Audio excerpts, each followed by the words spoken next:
and forgive us our trespasses, as we forgive those that trespass against us. And lead us not into temptation, but deliver us from evil. For thine is the kingdom, the power, and the glory, forever and ever. Amen.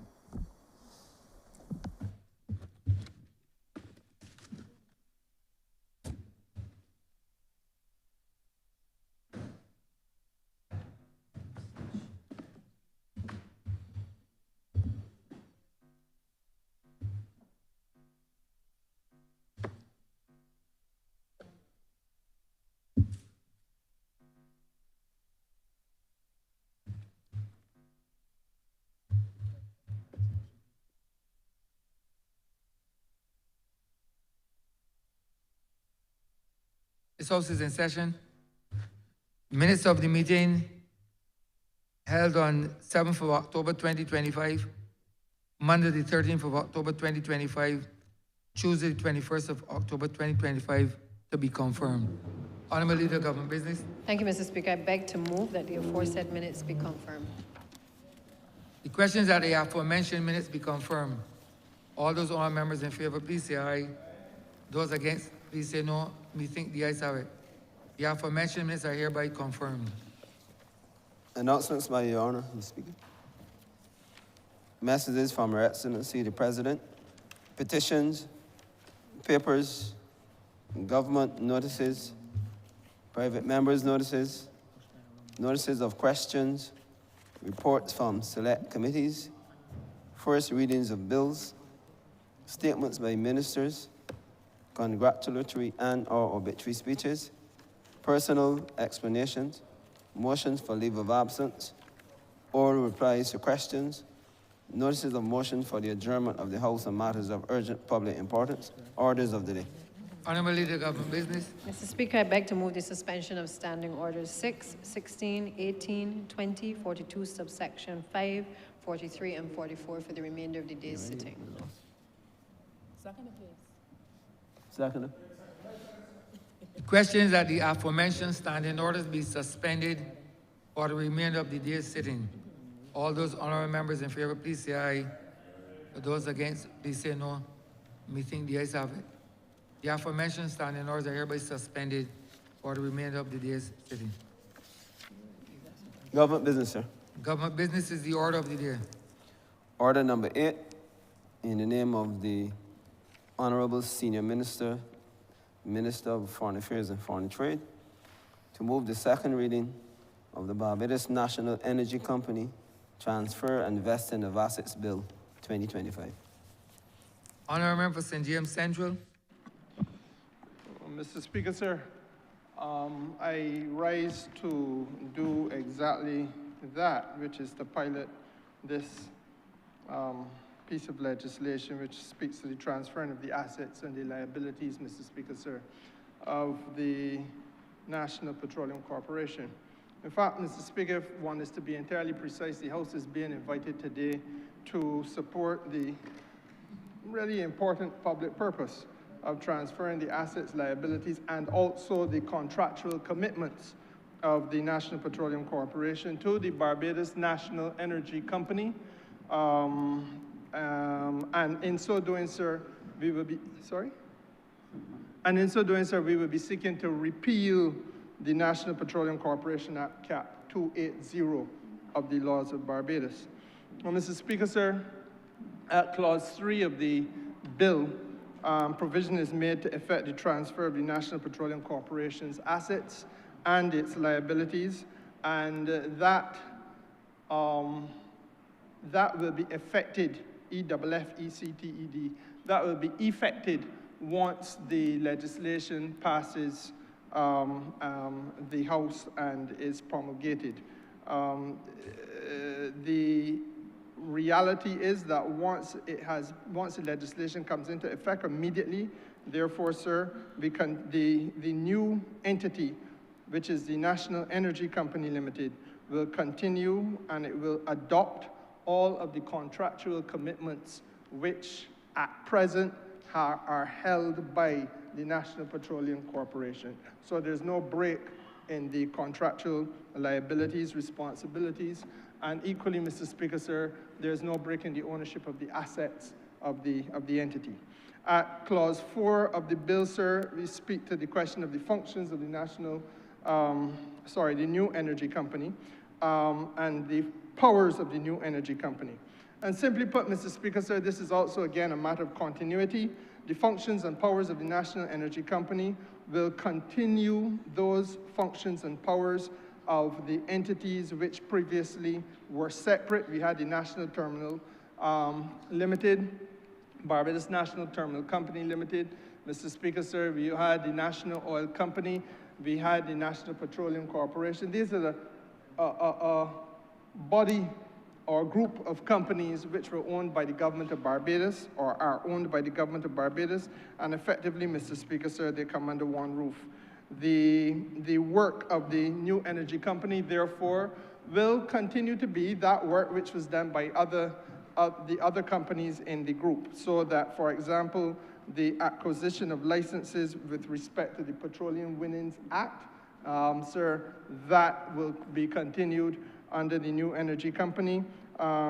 The question of searching for and securing petroleum product to service industry in Barbados in order to ensure that the economy of this country can run smoothly, and that we all, not only industry, I should say, all of us need petroleum product in some way, shape, or form. Mr. Speaker, sir, that continues to be sourced and available. The capacity, as you know, sir, to refine crude oil, that has been done in Barbados for many, many years. It fell under the jurisdiction of the National Oil Company, and that will now fall under the auspices of the National Energy Company. And similarly, sir, with respect to what was specific to the National Petroleum Corporation, the distribution and the maintenance of the gas lines, the distribution of natural gas across Barbados, sir, the operation of the repair work. Very often, sir, you see the streets being broken in order that we can access the natural gas lines to do the necessary repair work. All of that, sir, then transfers onto the new energy company. Originally, Mr. Speaker, sir, and perhaps it's useful to understand where we came from. Originally, the NPC was established as a body corporate, and the National Petroleum Corporation's functions are outlined in the legislation Cap 280.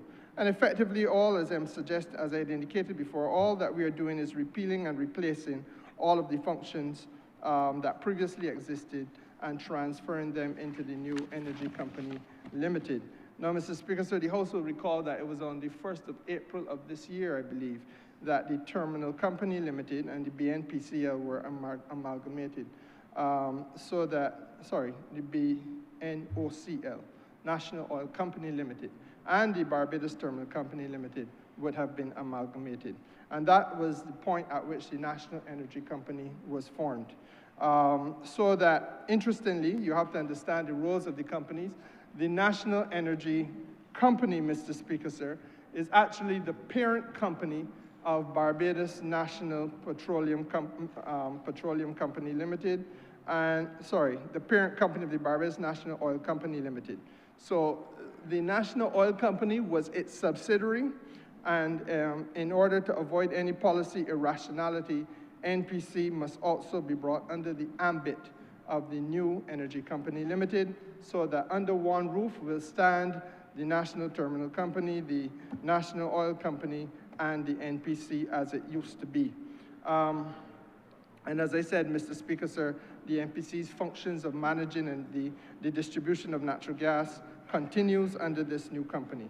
Now, the National Terminal Company Limited, Mr. Speaker, sir, itself was an entity which stored and then ensured the distribution of all levels of imported petroleum products. So it would have been heavy crude oil, sir. It would have been Jet A1, aviation fuel, sir, ultra-low sulfur diesel, you name it, it is imported into the country via the National Terminal Company Limited. And of course, for the purposes of complete understanding of how the group works, the National Oil Company, sir, was the marketing arm of the group apparatus, and that did the contracting of the procurement of petroleum product. It did the coordinating of the shipping so that the product could be sourced and brought into the country, and it maintains the domestic supply of the oil product and all other petroleum-related products.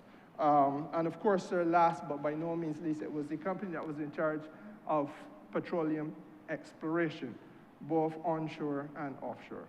And even though we have not been able to point to a lot of success in terms of recovery offshore, there have been some exploratory work that had been done. I started by saying, sir, that it is a very important public policy purpose because what we're effectively doing is trying to bring a measure of efficiency into the energy sector management and bring all of the functions, sir. And the practitioners in the sector like to talk about the upstream and downstream functions. Upstream, sir, is the procurement of petroleum, exploration for oil or gas, and downstream, sir, is when we're talking about the distribution side. And you're bringing everything under one roof. Therefore, you are working towards reduction in some of the administrative overheads.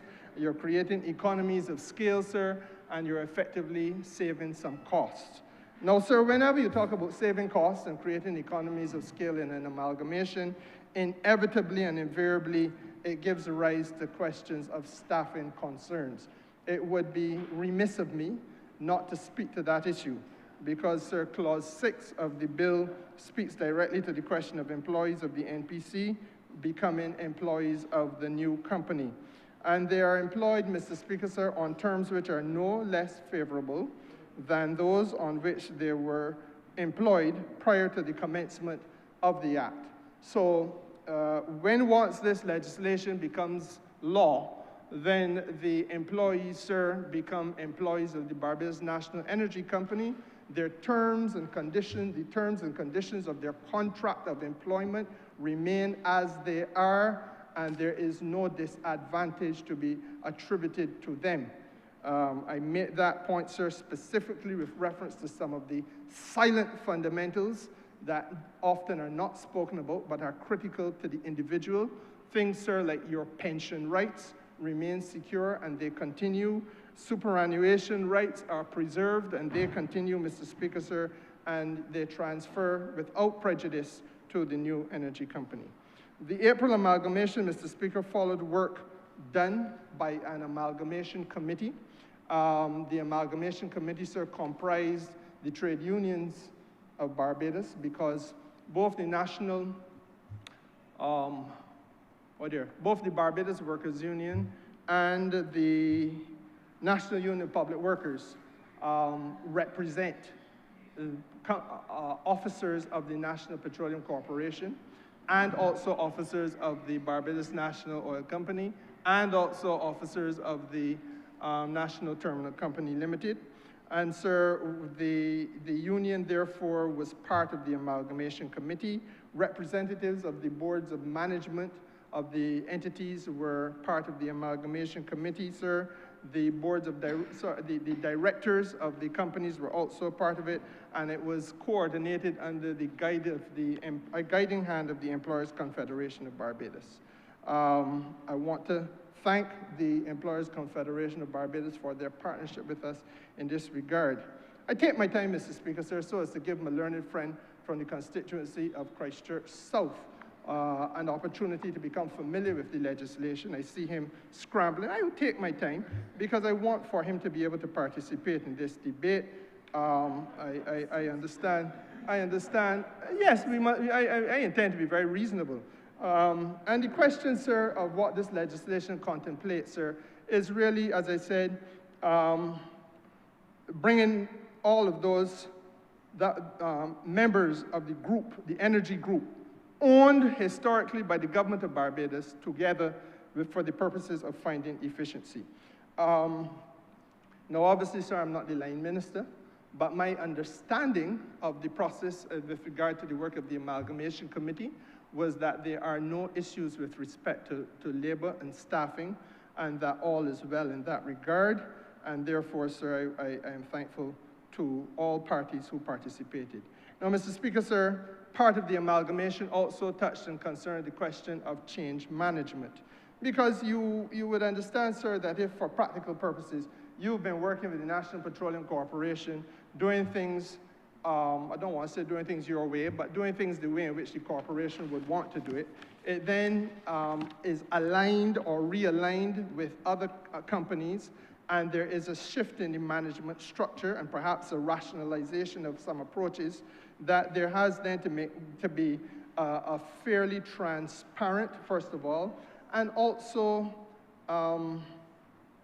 reasonable period of time so that people can now make that cultural shift. It is said, sir, that you can have the world of strategy, but culture will eat strategy for breakfast every day. And you may have a corporate strategy, but sir, there have been cultural practices within each of those organizations, and so the change manager was brought in to do the work. Now, sir, let me say that the change manager, whose name I did not seek your permission, but I'm not calling his name in any disparaging way, Mr. Roger Hennis, fell ill and he passed away, sir. May he rest in peace. And let me say, therefore, that the question of the continuity of the change management process is one that also must now be looked at, because it is, in my judgment, and I think the judgment of the minister as well, a critical component of the smoothness of the operation. Now, Mr. Speaker, sir, I've talked about the pension rights being secured. I've talked, sir, about the amalgamation process. And Mr. Speaker, sir, the legislation really is not a large piece of legislation. It is as simple as that.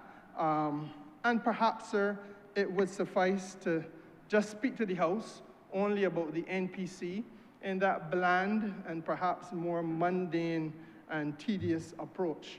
And I think it would give comfort to my friend, the Honourable Member for Christchurch South, who perhaps would prefer me just to remain within the boundaries of the legalism, where, sir, no doubt he finds his greatest degree of comfort, even though at times he himself misdirects himself on the legalism. But that is another matter. Mr. Speaker, sir, I think you may have heard it being whispered around the country over the course of the weekend that when the Labour Party leads, Barbados succeeds. I don't know if you heard that, sir. And to speak, sir, only within the four corners of what is a very innocuous piece of legislation on its face at first blush would lead us to do an injustice to those people, the thousands of them, as I understand it, who descended not only on Queen's Park, but around the island, sir, in a spirit, sir, of camaraderie, like a breath of national fresh air, Mr. Speaker, and who have adopted as their own personal mantra the view that once Labour is leading, they, the people of Barbados, are succeeding. And you know, sir, when these things spring up organically from a community, you must never stand in the way. It is like a tidal wave rushing to the shore. Now, Mr. Speaker, sir, I know that it is a phenomena that is causing the Honourable Member for Christchurch South great and deep consternation. He says to himself virtually every morning, boy, we're gonna do, because nobody sent him there. And it is a difficult thing for him to come to terms with that which he has gone and done. Mr. Speaker, sir, there is no doubt a wider political context to this debate, and we must have that context, because the natural gas sector, sir, is in fact a bridging fuel. The natural gas will be used as a bridging fuel to the renewable energy sector that we're trying to build out. So one is intrinsically linked to the other. And Mr. Speaker, sir, there will be no renewable energy sector in Barbados if we do not continue to work with the natural gas subsector in order to make sure that Barbadians are given the smoothest possible transition. Now, having said that, Mr. Speaker, sir, it then brings me to the point of obvious unease for the members of the Democratic Labour Party, because we're talking about building out a new sector, and we're talking about bridging the old with the new, and that can only effectively be done if you have a policy. That, sir, in this chamber, has in recent times become a bad word, Mr. Speaker, sir. In fact, if you look at the record of what has taken place in here, and indeed, from my understanding, in the other place, since this new leadership has emerged on the other side, Mr. Speaker, sir, it would be fair to say that the policy of the opposition is to have no policy.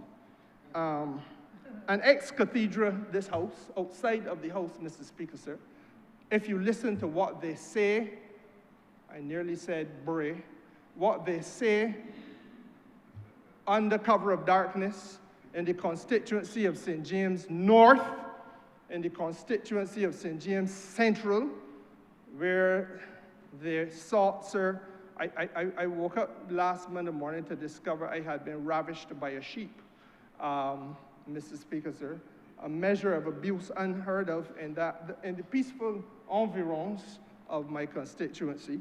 Mr. Speaker, sir, in the parish of Christ Church, across the island now, a marauding group by night, under cover of darkness, sir.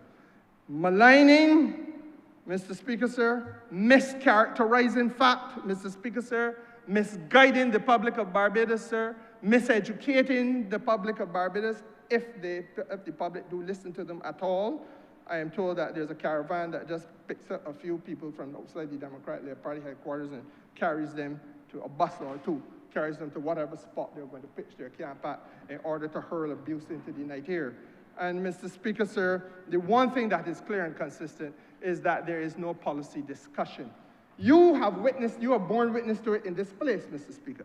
I said ex-cathedra, the House of Parliament. In cathedra, sir, that falls under your domain. I cannot trespass there. And though it may be my view that no policy discourse takes place from that side, Mr. Speaker, sir, I have no jurisdiction over that. Only you do. And I have to be guided by your views on what you hear.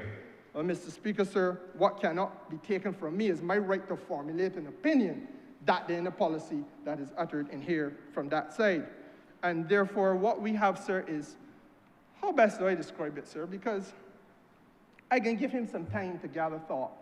I saw him rushing. I saw him grab the legislation, frantically pick up the pen to write as he read and to scribble. And I don't want him, sir, to say that there is any reason for him to fail to respond other than that it is his own weakness and his own inefficiency. An absence of support from the people who he has gathered around him. Now, Mr. Speaker, how do I describe it? Perhaps, sir, the level of what we hear can only be defined as Ciceronian rhetoric. Cicero, sir, that is a suitable analogy, because I think the Prime Minister appropriately described him as a man suited to be in the Royal Shakespeare Theatre. And so he has a love, sir, for Shakespeare, and perhaps his most favorite character, sir, is Cicero. Marcus Tullius Cicero, I think that is the name of the character, sir. A man, Mr. Speaker, sir, who distinguished himself with the view that if policy you do not have, then character assassination you shall always have. It is a credo, I believe, that the honourable member lives by. And he follows Marcus Tullius Cicero with almost religious fervor and zeal, Mr. Speaker, sir.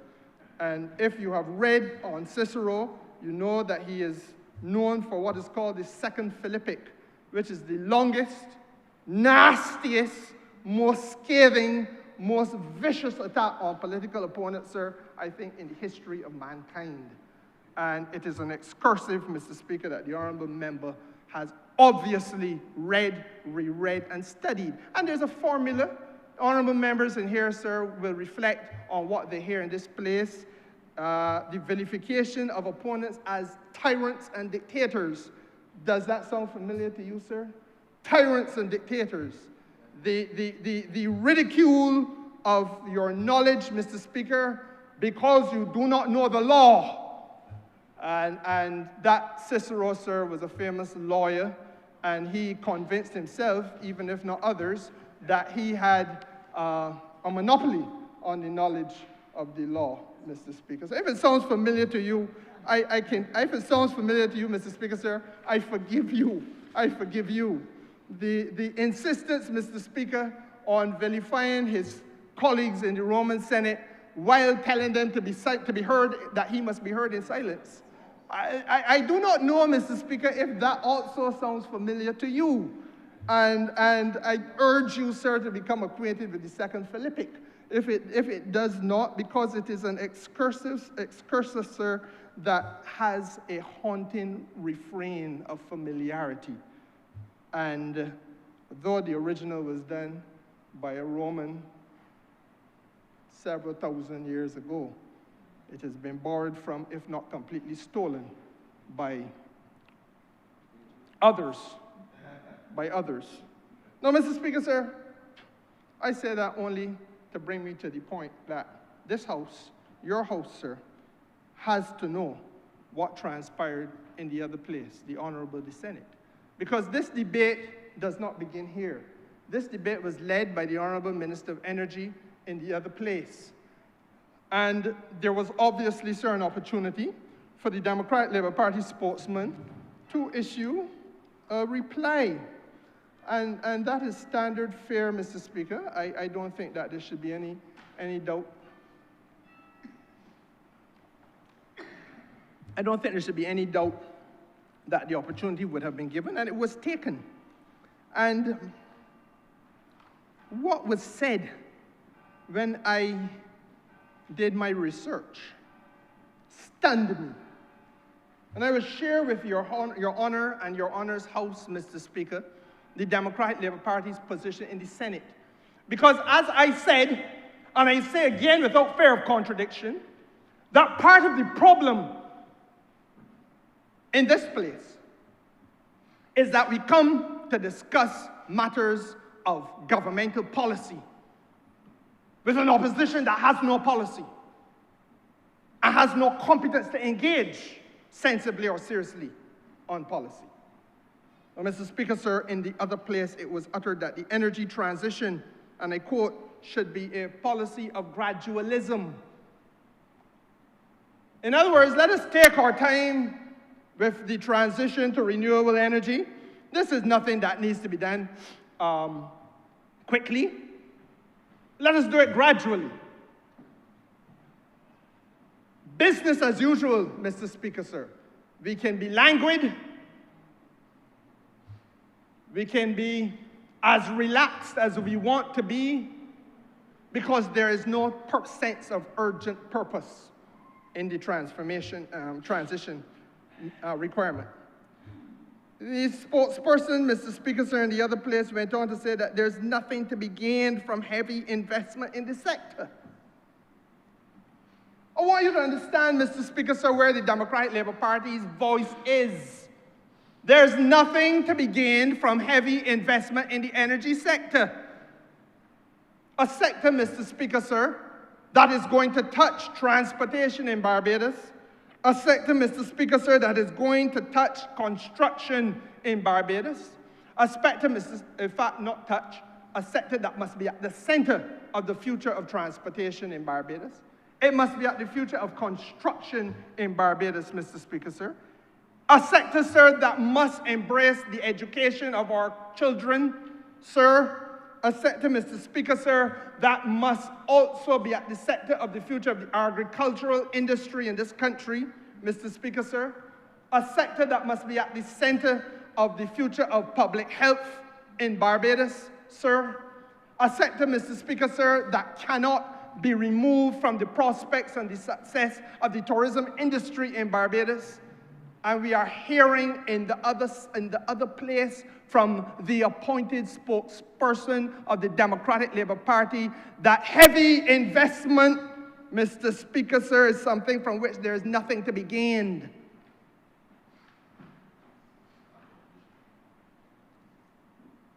Now, I think, Mr. Speaker, sir, that I should go on because it didn't end there. He went on, much to my chagrin. I don't become angry about many things in politics, sir.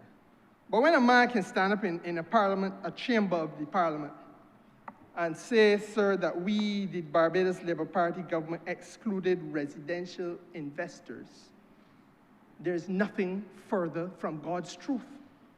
Well, I stood here, sir. I stood here and brought to this place the householders' right to renewable energy. The honourable member for St. James South and I toured this country, school hall after school hall after school hall, night after night, Mr. Speaker, sir, speaking to people about their opportunity to put solar PV on their roofs. 2.5 kilowatts, 5 kilowatts, 10 kilowatts, Mr. Speaker, sir. And Mr. Speaker, last but by no means least, this is the sting.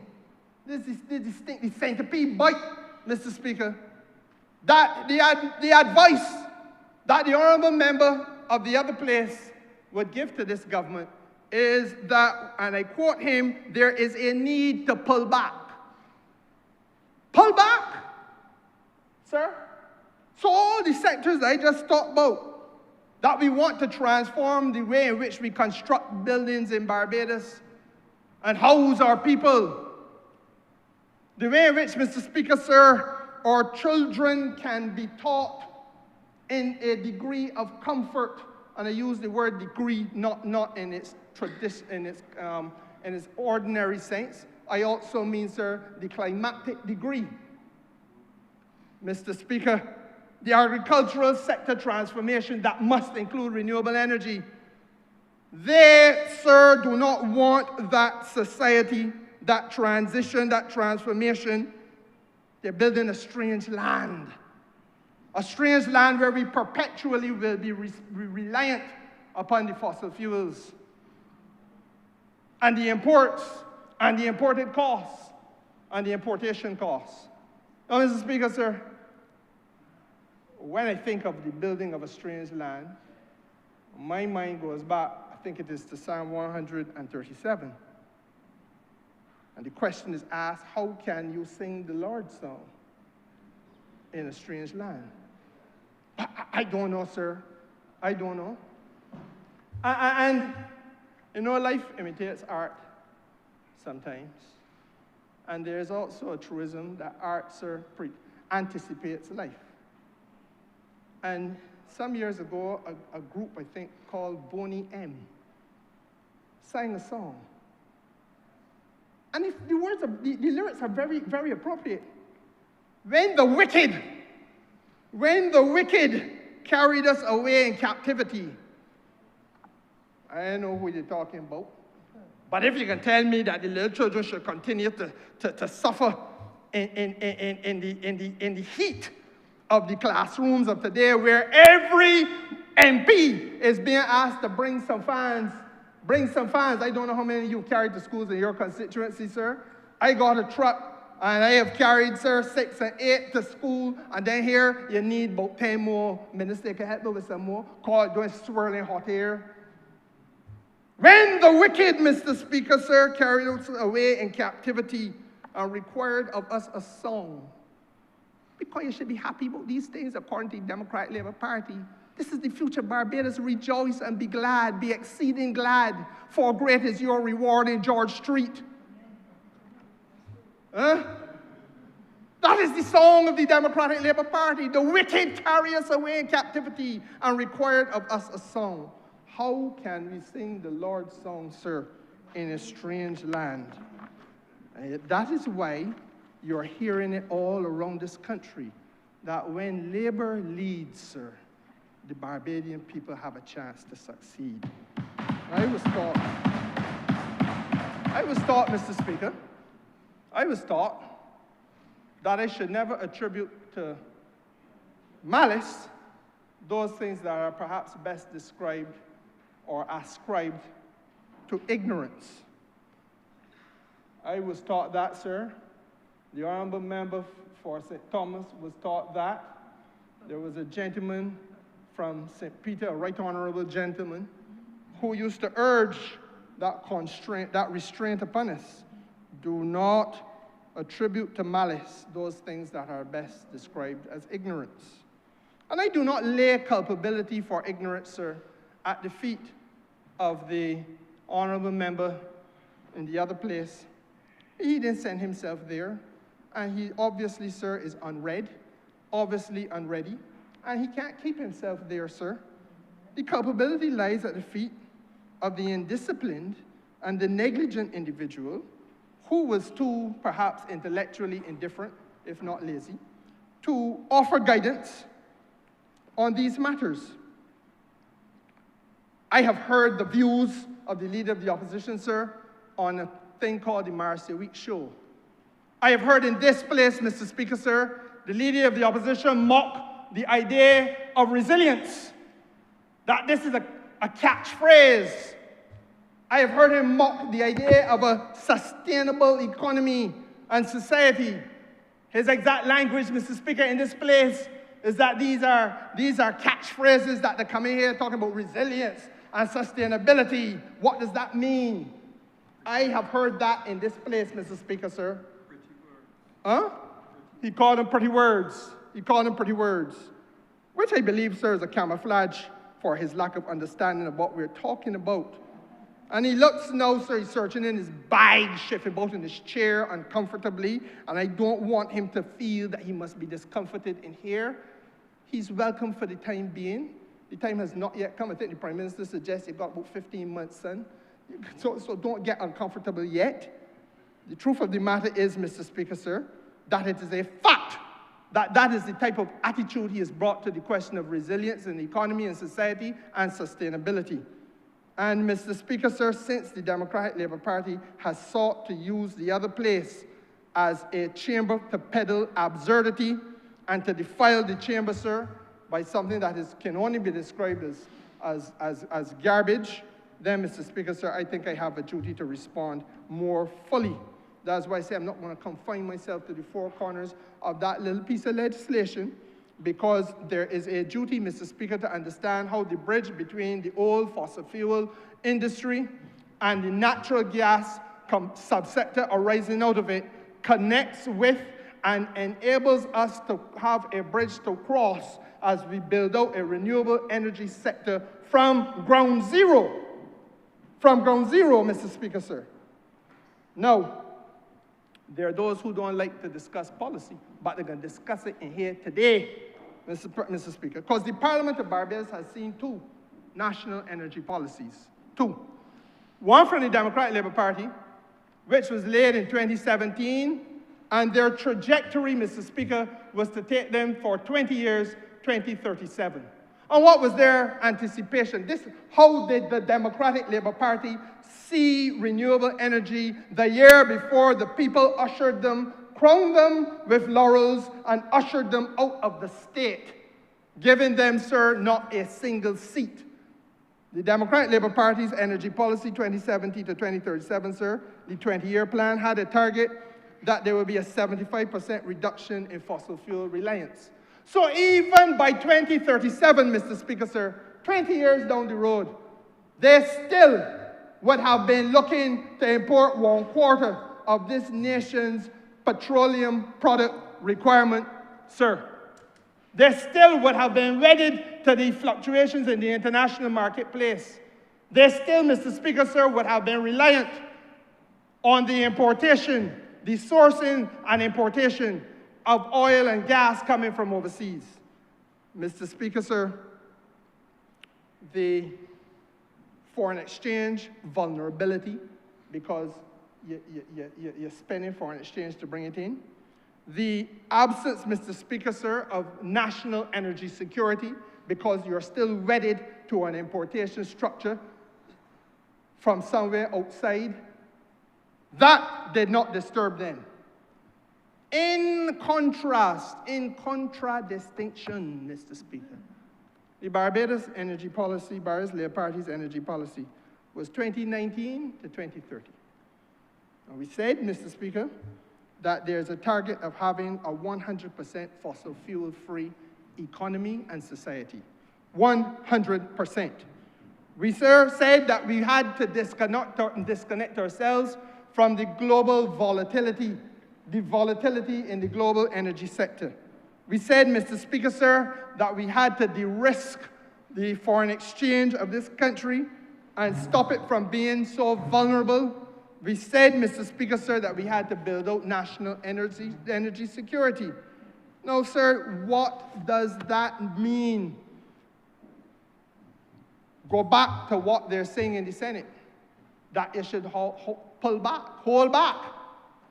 that it should have a policy of gradualism, which really is an excuse, sir, for inertia. And that means that in 2025, the Democrat are going to try and pick sense from the nonsense, sir, because the country has to have an opportunity to weigh in the balance. Weigh in the balance. And when you put things in the scales, sometimes you're found wanting. Mr. Speaker,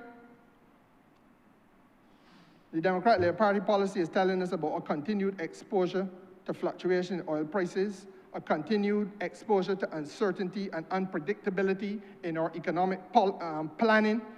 They talk about a return to gradualism. Mr. Speaker, sir, let us understand clearly what they're talking about. In August of this year, this is why you don't want me to talk policy. Nobody can interrupt him. Nobody can guide him. He can say whatever he wants under the dump street. When they set up the little platform with nothing better to do and no other intention than but to lambaste people, Mr. Speaker, sir, nobody can stop him unless you pull out the current. You're recording me? Don't worry, it is on the internet, star. You don't have to record me. You can go and get it off the internet at any point. Honourable member, you can't refer to the leader of this as you. Star? I can't refer to him as you. You have to get the honourable member first. Sorry, the honourable member, sir, accidentally turned on his recorder so I could hear him playing back my voice. And I don't mind. If that is what he wants, Mr. Speaker, sir, I will give him a tutorial. I was only, sir, I will not go to town. You want to record? I can get something to record. I will hold a free lecture for you because you have now confirmed in my mind the bankruptcy of the party you lead. You got to come in here to hear what policy should be. I know well you can't implement it. I know well, so you can record. Mr. Speaker, sir, I was going to the August 2025. I can take my time now. The central bank governor, Mr. Speaker, sir, did his half-year review in August of 2025. And he pointed out, sir, at that time, that in the year 2024, last year, for the first 6 months of the year, expenditure last year, 2024, expenditure for the first 6 months on the importation of petroleum product was $538.5 million. This country spent $538.5 million in the first 6 months of last year importing fuel and petroleum product.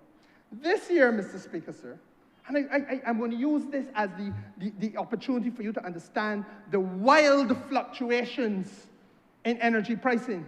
The wild fluctuations, Mr. Speaker, sir, that make policy planning unpredictable once we continue to be gradual, once we continue to be wedded to the fossil fuel regime that the Democratic Labour Party in the Senate is telling us we must remain wedded to. It makes him uncomfortable. He's guzzling water, sir. He's drinking water. But I don't mind how much he drinks.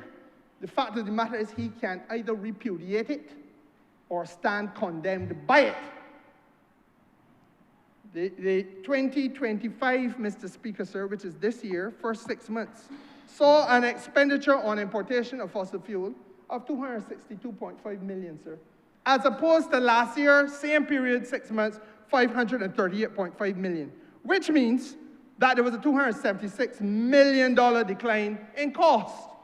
So if you are a planner, and you look at last year and say, well, this is what the cost is going to be, and you look at this year, you say, oh, Lord, well, this is like a windfall. But, Mr. Speaker, sir, very often it is the reverse. When I was Energy Minister in 2021, sir, that's why I could hold the tutorial, because I know this sector like the palm of my hand. When I was the Energy Minister, sir, the Russia-Ukraine war started. It had nothing to do with us. Not a fellow in the Caribbean was consulted or involved. But, Mr. Speaker, sir, approximately $400 million in importation costs for fossil fuel in 2020. And in 2021, Mr. Speaker, sir, it went to 1.2 billion. You understand what I tell you? 1.2 billion. How do you plan? How does the planner, the government, which must execute policy across a range of sectors, all driven by the use of electricity, all driven, Mr. Speaker, how then do you import into the country at a cost that is 3 or 4 times what it was the year before and be able to say that you're planning sensibly and effectively? And if you fail to plan sensibly and effectively, Mr. Speaker, sir, you are failing the people of the country. But there's only one way to treat to that matter. You have to emancipate yourselves from the shackles of dependency on the international environment and the international petroleum product market, where we have been connected to and wedded to from the time we were created as a country, sir. But the Democratic Labour Party, despite what they must know, which is all that I just said, with the governing central bank and say in secret, he published it. They were all wrong in 2020 and 2021 when the war started. Mr. Speaker, sir, it cannot lay in their mouths that they didn't know. Their policy, sir, is that we should be more gradual. We should hold on. Let us be languid as a community of people. Let us relax a little bit because there's no sense of urgency. And now as the leader of the opposition looks into the sky as if he expects manna to fall from heaven to give him guidance, sir, I come to policy difference number 2. Because, sir, the call of the Democratic Labour Party to pull back, that's the first one. The second difference, sir, is the condemnation, sir, of investment. Now, I do not know any political party worth its weight anywhere in the world that condemns, sir, opportunities for investment. But this is not the first time it happened, you know, sir. It's not the first time it happened. We were supposed to go to Oistins. You remember that, sir? You remember when we were going to Oistins? We were going to Oistins. The honourable member for Christchurch West will remind the House that there was coming on to World Cup, there were going to be investments made in Oistins so that the small vendors could get refreshed kiosks. That's right. That there could be a marketplace, sir, for people, ordinary, poor, black, working class people, sir, that would be cleaner, more hospitable environment, more friendly, more fit for purpose. $5 million was supposed to be spent in Oistins by way of investment in the people in Christchurch South, and the honourable member for Christchurch South spurned it on the floor of this House. It is consistent, Mr. Speaker, sir, that which we heard in the other place by the hamburger man. It is consistent with what we heard in here.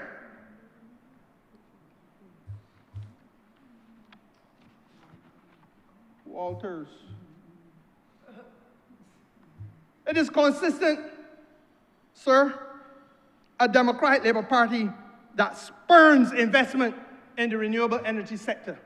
Now, Mr. Speaker, sir, Barbados, as I say, has to decide. Because if that is the policy of the party, then, sir, it is a policy that, if they wish to run on, I would advise the people of Barbados that it is a policy that they should run from. If that's what they wish to run on, I would advise the people of Barbados that they should run from it. And equally, Mr. Speaker, sir, the Barbados Labour Party policy is very clear. We intend to turn away from fossils, and happily, a fossil left us and went elsewhere, and we intend to turn away from fossil fuel. We do not intend, Mr. Speaker, sir, to do anything other than continue the journey towards building a resilient, yes, I will not shy away from using the word, and sustainable economy and society. Now, Mr. Speaker, sir, where's the investment that they contend is wasteful and unnecessary. Because I've never come across anywhere in the catalogue, sir, of human history that people who are in political office have the temerity and the absolute gall, Mr. Speaker, to say that there should be no investment for the benefit of the people that they seek to represent. Well, I've never heard it.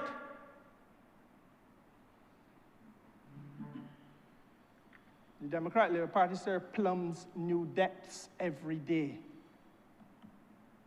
And where's the investment that we're talking about, Mr. Speaker, sir? Let's start with the public transportation sector.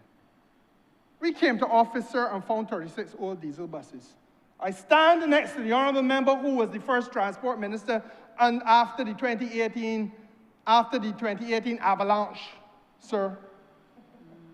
36 old diesel buses.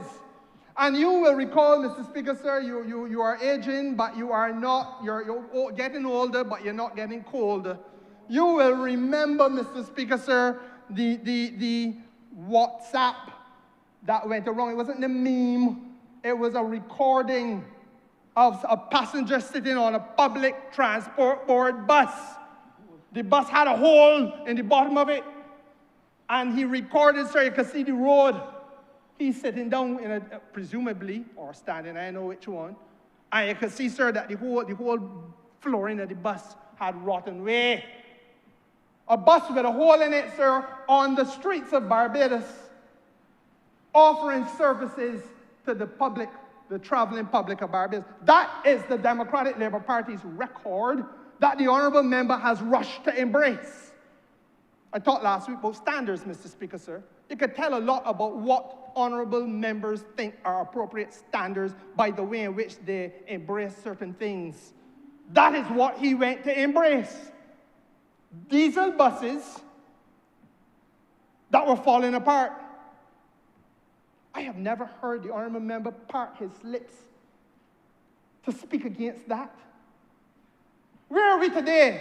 They say we should not have any investment. Well, Mr. Speaker, sir, before I get to the investment, I give you more time. I noticed the hand trembling as he tries frantically to send out WhatsApps. SOS, help me, please. SOS, save our souls. Help me, please. I know nothing about this sector. Somebody help me. Hold it close with two hands so that you don't drop the phone on the ground, my friend. Hold it close. Mr. Speaker, sir, 89 electric buses are on the roads of Barbados today. We put them there in 7 years to transform the service given to the people of Barbados. And there are 35 more on the way, Mr. Speaker, sir, as opposed to 36 diesel breakdown things. And Mr. Speaker, sir, that is only the public transportation sector owned by the government. We also have, if you want to understand why we need to have heavy investment, because any right-thinking member of this place or the other place, and if they were used to do any homework when the night come, apart from strategize on who to curse next and how bad that person is to be cursed, if they did any strategizing, Mr. Speaker, sir, they would know that in addition to the transport board buses, the PSV operators, whether it's a ZR or a minibus, must also be transformed as well.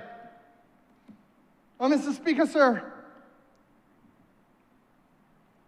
it means, therefore, that government has to find the investment in order to assist many of those operators, if not all, in being able to source what may well have to be concessionary type financing in order to change out that which they now have and to bring in hybrids and electrics, sir, so that we can continue to pull them off of the reliance of imported fossil fuel, which is draining the economy of Barbados, sir, to the tune of what I just gave you last year, sir, was $500 million in the first 6 months.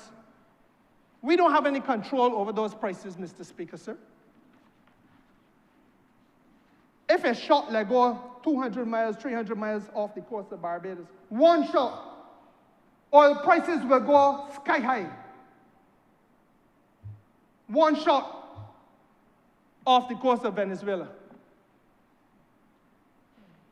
We have no control over these things, Mr. Speaker, sir. What we have control over is how we restructure our affairs. And therefore, it is an insult to the people of this country that a man drawing, even if it is only a senatorial stipend from the taxpayers of Barbados, could be uttering such foolishness and allowed to continue to serve in the Senate.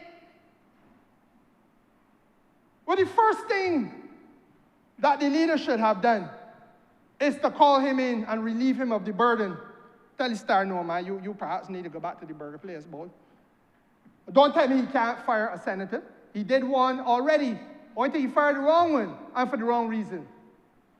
Because at least that senator understood a little bit about the energy sector we're talking about today. He would not be sending out frantic SOS calls on his phone now. He would have been able to say, well, help me a little bit here. But he burnt that bridge too. Mr. Speaker, sir, there are 110,000 vehicles on the roads of Barbados. Privately owned motor cars, privately owned vehicles, trucks, etc., that also have to be transitioned, sir. There's discussion going on in the industry as we speak, sir, about all the various angles that can be taken in order to achieve this. And there is an investment plan. I can talk about that too. There's an investment plan that this government has put out there. It is not to say, Mr. Speaker, sir, that this is done in secret or that you don't know. All you got to do is to read. All you have to be willing to do is to do a little reading. Well, yes, the Honourable Member for St. Thomas is right, because it's pointless reading if you don't have the understanding. You're doubly cursed. You haven't read, and even if you did read, you don't have the understanding. But the point is, Mr. Speaker, sir, get some boy, read it to you and explain it. Or help him. It's on the line, you can pull it down. Not that long, just about 100 pages. You won't find Othello in there. You won't find Julius Caesar in there. You won't find Polonius in there. You won't find any history of men who died 10,000 years ago. But what you will find, Mr. Speaker, sir, is that there is an energy transition plan structured by the government of Barbados with the specific intention of guiding the public of Barbados and potential investors in this country, whether those investors are foreign or domestic, Mr. Speaker, as to where and how they may wish to do their investment and what kind of money is anticipated. It is anticipated that we are looking at. So that, Mr. Speaker, sir, things, therefore, like investment in battery storage and battery recycling, critical components. Because if you understand what's happening around the world, Mr. Speaker, sir, when the EV battery is run down, there are now people who are not just tossing it anymore, they're now trying to do recycling.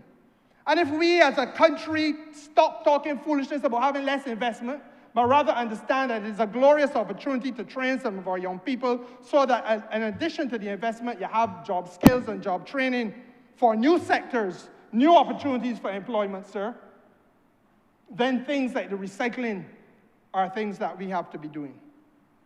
But, Mr. Speaker, sir, I spoke earlier about the level of anger I felt on this question of the abject untruth about our treatment of homeowners. I came to this House, sir, on the issue of the householders' right to renewable energy.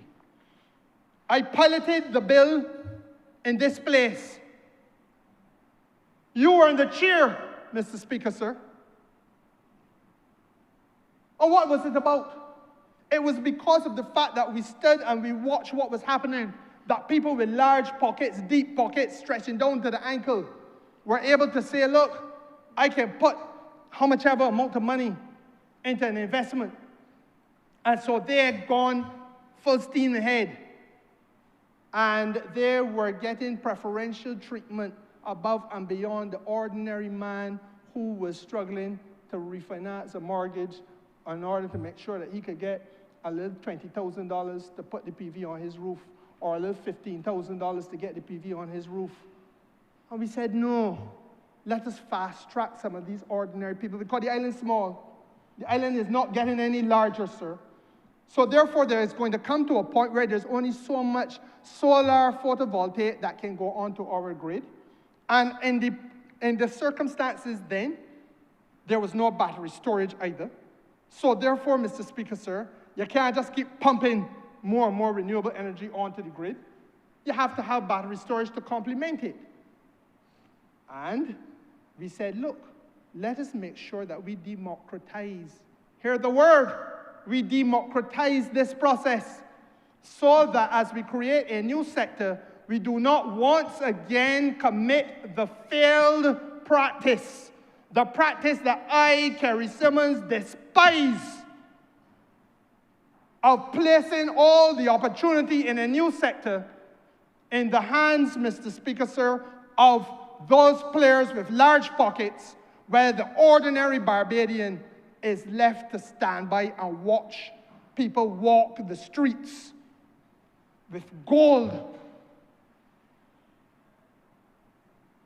Well, Mr. Speaker, sir, we did that. We did that when we were a sugar-based economy. That was the nature of the sugar plantation, Mr. Speaker, sir. They had some who were wealthy beyond measure and beyond belief, and there was a vast majority with nothing. With nothing. In fact, sir, the laws of the country were so structured that you were nothing either. You were chattel, goods to be bought and sold. Your ancestors and mine and the honorable leader of the oppositions. Mr. Speaker, sir, then we transitioned from that agrarian-based economy and had a tourism sector-based economy.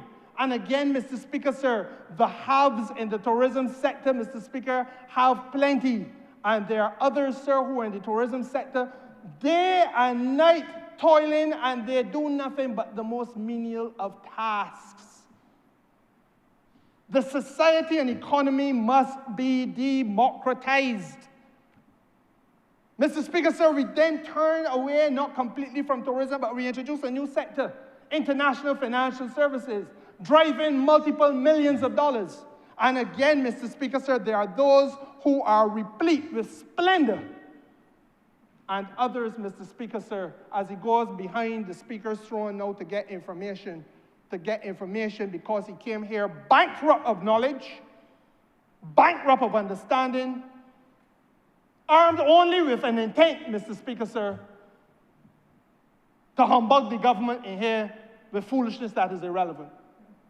I hope I have not attributed improper motives to him. I speak on our historical record.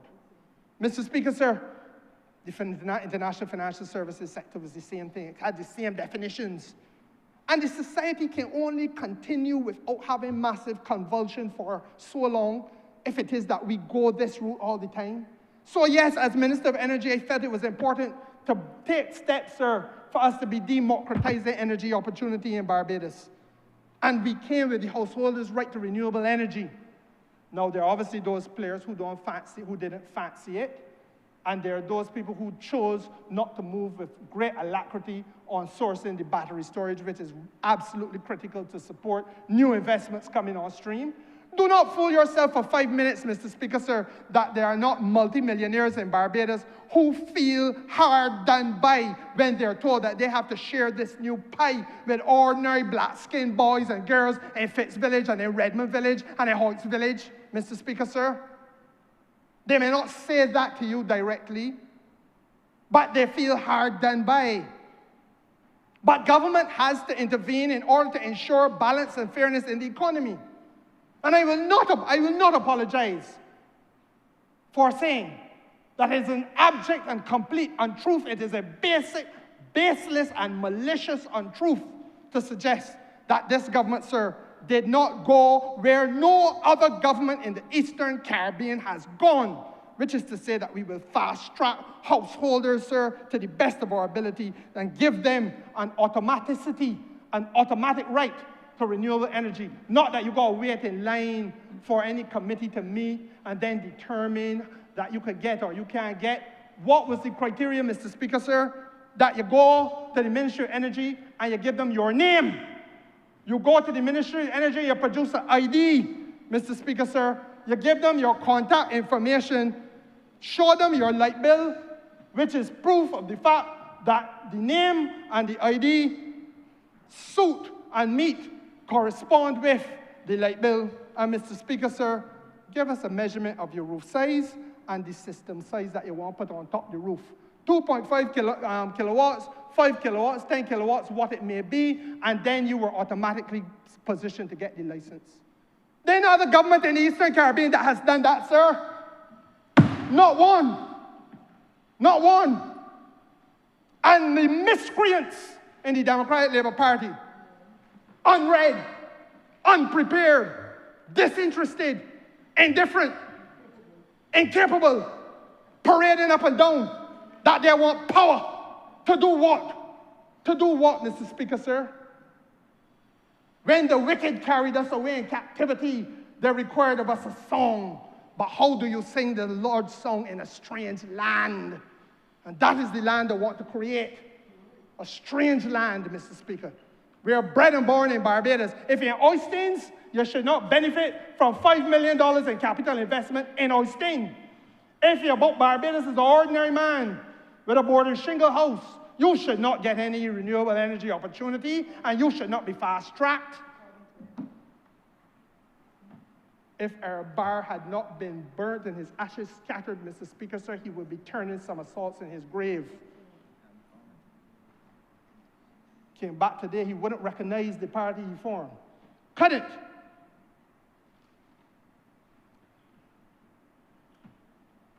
Now, Mr. Speaker, sir, today we have 107 megawatts of solar PV on our grid. And it is true, we have about 300 more waiting to be processed. And as strongly as I feel about the fact that we need to go further and faster, and I also feel strongly about the fact that I know in my heart of hearts that there are those out there who have not necessarily been as cooperative with the government as they should be. I also appreciate, Mr. Speaker, sir, that there are some sincere challenges. My friend, the honourable member for Christchurch West, when I was minister, used to come to the point with me where we would play good cop and bad cop. There's a fact. We still do. He would say some of the most direct things to the utility in an effort, sir, to get that foreign-owned entity to respond to Barbadians in the way that we need them to respond. And I, Mr. Speaker, sir, would have them to try to placate and say, but he is right, but you're only driving him now to the place where he can behave even worse. To at least try to meet us halfway, man. Many times we did that in the discussions. Mr. Speaker, sir, but one of the challenges we have is that there was no regulatory environment. Oh, you are an attorney at law. I don't have to tell you. You know. Sir, you could not do anything. You could come to pass a piece of legislation in Barbados. But then if there are no regulations to the legislation that prescribe how individuals are supposed to do certain things, when they are to do those things, how they go about doing those things, who they answer to, then, Mr. Speaker, sir, you have done nothing. The Democratic Labour Party passed on a government to us in which the energy sector had no regulatory environment. I say it again, there was not a single regulation. The leader of the opposition, Mr. Speaker, sir, an attorney at law by profession, must understand the significance of that. He has never gone on record in this House, never parted lips in this House where the people sent him, sir, to speak to the absence of the regulatory environment, sir, to speak to the chronic failure of the Democratic Labour Party government, but he rushed to embrace those who failed the people of Barbados. In addition to that, Mr. Speaker, sir, another real challenge was that we need to have new legislation that speaks, or needed to have new legislation that spoke to critical technologies. And let me say to you again, Mr. Speaker, sir, what are some of the critical technologies? Because we're talking about a renewable energy sector that the government of Barbados is building from ground up. And yes, we may have greater solar penetration than any other country in the Eastern Caribbean. Yes, we have a larger renewable energy bus fleet than any other country in the Eastern Caribbean. Yes, Mr. Speaker, sir, we can point to achievement, but what we cannot be is complacent about the fact that we are building a sector from the ground zero up, and that it takes time and it takes effort. What are some of the issues? You can't talk about battery renewable energy, Mr. Speaker, solar photovoltaics, or wind energy. They're intermittent. There ain't always a windy day. There's not always a sunny day. Today, sir, is a sunny day. And if you had a solar PV system, your roof or whatever, wherever it's mounted, will be generating energy. But there's going to be no sunshine tonight.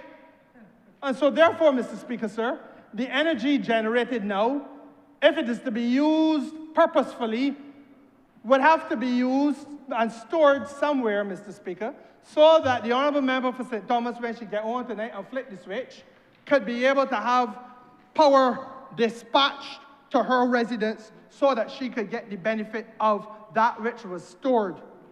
And you want to have that, sir, in the Queen Elizabeth Hospital so that the surgeons who are operating tonight doing an emergency surgery, sir, will not be in a situation where they ain't got the power that has to be dispatched to them, and so on and so forth around the island. But, Mr. Speaker, sir, how do you store the electricity if you don't have any batteries to store them in?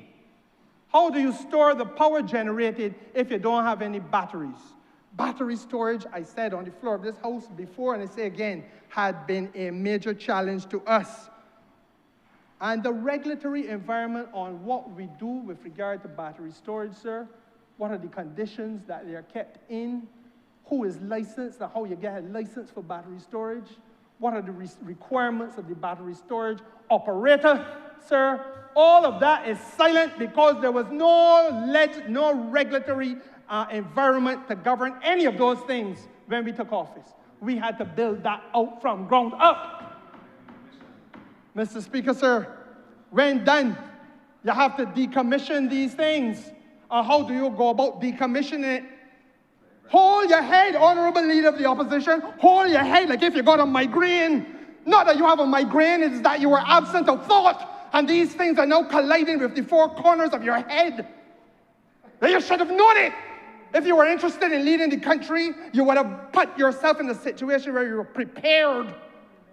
Hold your belly and bawl.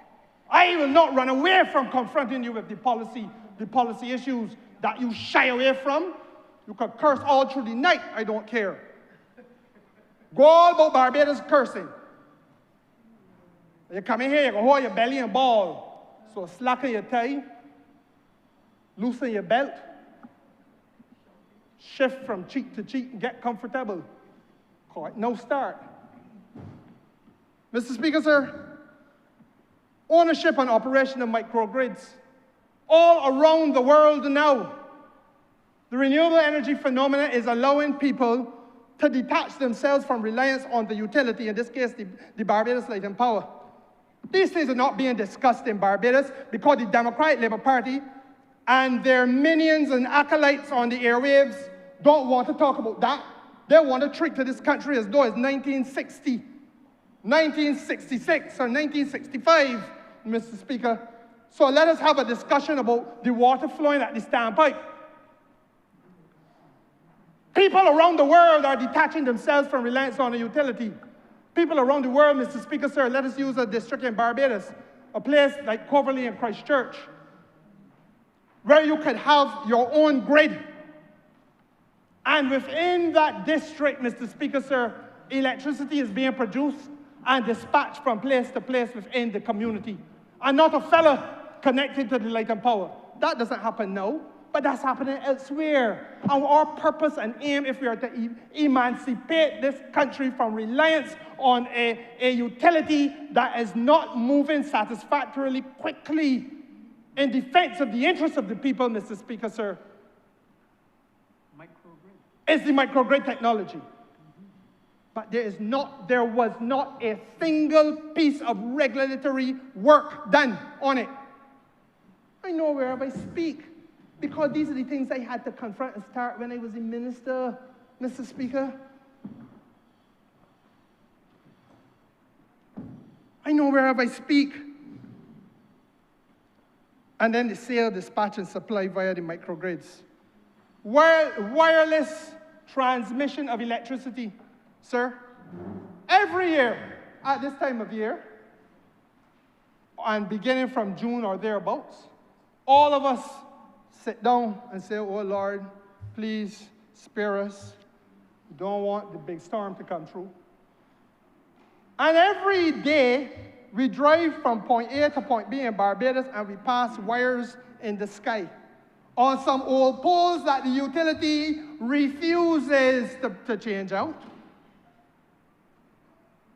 The old poles that I saw outside my house, Mr. Speaker, sir, when a little boy, still there. Not a change to it. It may be leaning like the Tower of Pizza, but it's still there. Some of them weren't eaten, still there. And around the world, Mr. Speaker, sir, people are moving to wireless transmission via a grid that facilitates that. Not a word comes out of the Democratic Labour Party on what the future of Barbados will look like in these regards. Why? Why is it that there is only one voice in the country, sir? The people's choice voice. I know why. Because, as I told you, there's a loud whisper going around the community.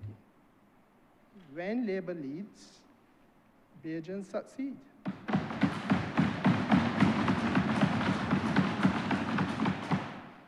But, Mr. Speaker, sir, we had to create a regulatory environment to allow for these things, to allow us to take that next step into what the future of Barbados must look like. And therefore, sir, we had to come with a vision and a plan. It isn't anything that is hidden, Mr. Speaker, sir. I invite any honourable member or anyone within the sound of my voice being carried, sir, outside of this chamber, to go and look at the Energy Transition Investment Plan. That the honourable member, sir, looks stargaze, looks as though this is new to him, looks as though, Mr. Speaker, sir, he ain't had a clue that these things was happening. It's not my fault. There is more to it than putting on a pair of old slippers, failing to cream your foot so that you assume an appearance of being impoverished, and walking about in somebody's constituency. Hide the $200,000 motor car under a tree and walk about. When done, get the $200,000 motor car, turn on the air condition, and back to life as usual. Don't get vexed. I say nothing but truth. I say nothing but truth.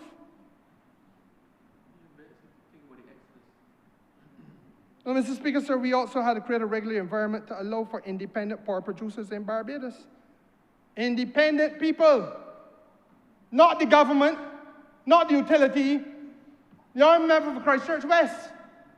You're a member for Christchurch South, St. James South, and others who say, I want to produce my own electricity.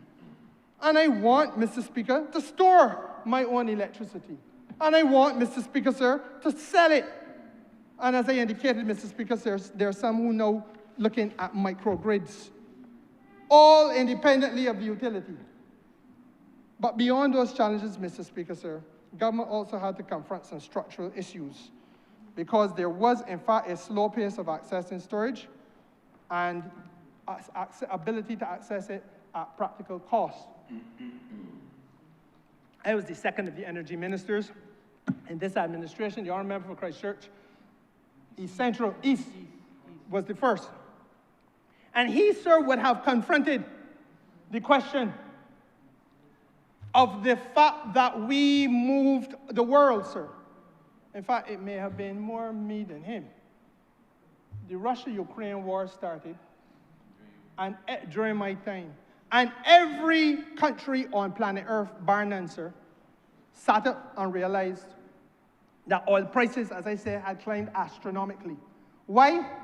Because, Mr. Speaker, sir, the whole of Europe, virtually every country in Europe, is reliant on natural gas from Russia. And they had to wean themselves off of that quickly. Europe is clearly against the war. Russia used access to gas as a political lever. Keep one mouth shut, or I will shut off the gas pipe. Europe said, oh Lord, we can't rely on them, we got to get gas from somewhere.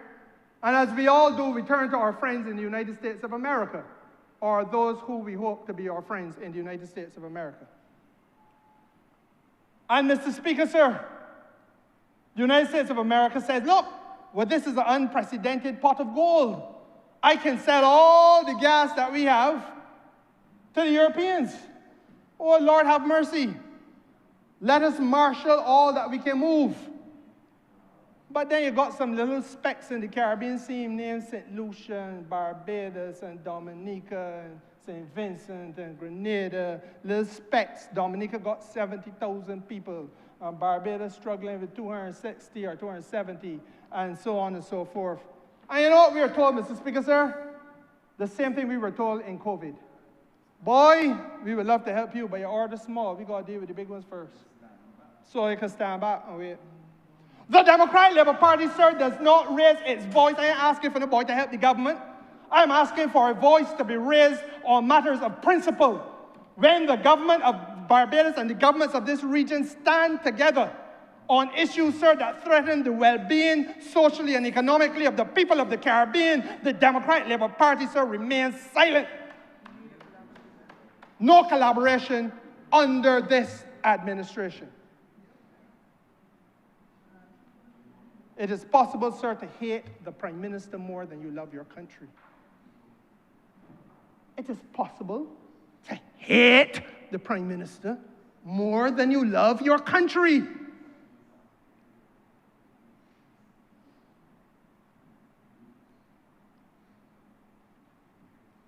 Then the other concern we have, Mr. Speaker, sir, is what can only be called the lag of the regulator. Regulatory lag. The slowness of the regulator. And I am always very loath to speak to this issue. But as I am going to be candid with the House, and as the leader of the opposition wants to beg for a tutorial, he will get one. The government, Mr. Speaker, sir, has, first of all, no interest in being in any position where we are seen to be determining the actions of the regulator or directing the regulator to do anything. If we did that, Mr. Speaker, sir, we would be told that we are being arbitrary, we are being discretionary, we are being unreasonable. That has a special meaning in law, as you know, Mr. Speaker, sir, and that it is an improper administrative act encroaching or in an area by the minister that the minister should not be in. There's one thing the leader of the opposition and I will agree on. He would get up and say so. He would get up and say so. Doesn't usually have much to say on anything, but the little bit of admin law that he got in his head, he was saying, that's an opportunity now for me to score some points. They're acting in an arbitrary way, and I know the law. And he would be wanting, sir, to quote some of the landmark cases. For example, Lord Diplock and the Council of Civil Service Unions, Mr. Speaker, sir. He would want to be quoting Lord Diplock. I don't think, Mr. Speaker, sir, that he would miss an opportunity to go to England. Equally, sir, I think there's a case in Jamaica in 1973, I believe it is, Kingston Wharves and the Port Authority, where the Port Authority was empowered to determine what would be a fair return on investment for the investor. And the court held it was not the role or the purview of a minister or any entity other than the port to get into that. And the minister can't come into those matters and replace the Port Authority with his own interests and his own opinions. We will be hearing all of that law, and it is good law. So the government has no interest in getting into that with the FTC. That is the regulator. But, Mr. Speaker, sir, the regulator, therefore, it is correct to say, has to be treated as independent, and respectfully so, we have to accept its quasi-judicial role. But we all feel the agony, sir. The regulator taking too long. You hear it all around Barbados. The regulator conducting studies and assessing models. Mr. Speaker, sir, the regulator is working with us in building a sector from the ground up. And let us understand why it is necessary, sir, that while we may want to have faster movement, government has to be mindful of the balance that the regulator must have with regard to public welfare and well-being. Public well-being on one hand has to be balanced against the financial interests of an investor on the other. And I give you an example of what I'm speaking about, Mr. Speaker.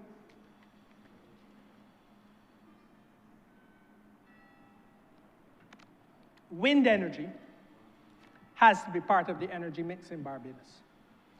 Not much talk is done about it.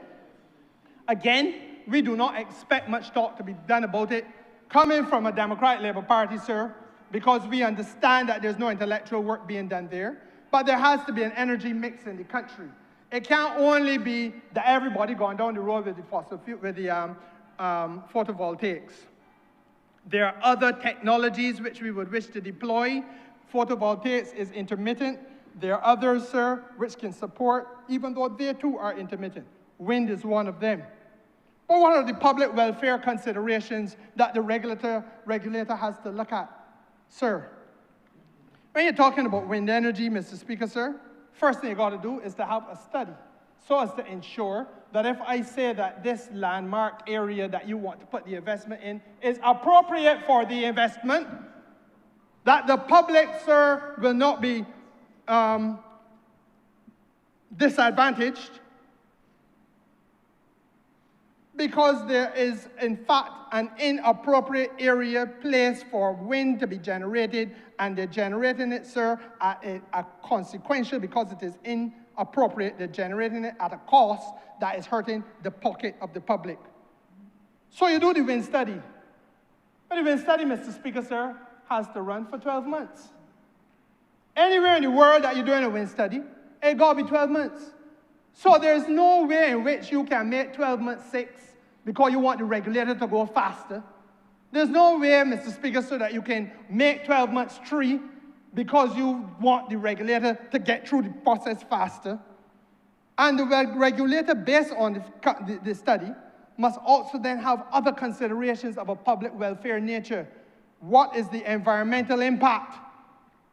I'm going to kill birds. It keeping too much noise. How close are houses to it? Are there public health considerations? The height of the mast, is it going to interfere with aircraft? Mr. Speaker? Sound like a planner, man. Huh? You sound like a planner. Well, I don't have to be the planner. I was the minister. I understand it. That's why we helped the honourable member from Christchurch South. Because he came in here unprepared, but in a spirit where nobody is supposed to question him. He liked to have it his way. Come in here, holler at people. He will be heard in silence.